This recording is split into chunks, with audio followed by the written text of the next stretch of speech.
তো গাইস এখন আমরা কোথায় যাচ্ছি নিজেও জানি না। কোথায় যাচ্ছি? গাড়ি বাঁ দিকে আছে তো কিছু ছাপি এখানটায় গাড়িতে এমনই সাউন্ড করছে, একটা বেকার ধজা গাড়ি নিয়ে।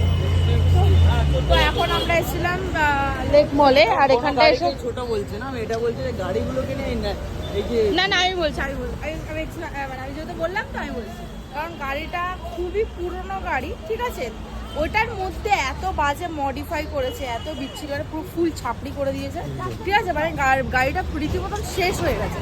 এবার ওইটাকেই জোরে জোরে করছে, তো সেটার জন্যই আমি বললাম, তাই না বলো? ও যা ভমা করছে ওর পার্টস খুলে পড়ে গেল, এটাই হবে, কারণ গাড়িটা অবস্থা পুরো খারাপ করে রেখে দিয়েছে একদম মডিফাই করে। আমরা কোথায় যাচ্ছি গো?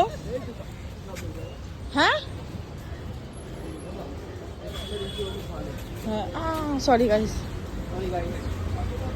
ও সরি, তোমার ক্যামেরা করতে করতে ভুলে যাচ্ছি। সোনাকে পিছনে ফেলে দিচ্ছ কেন?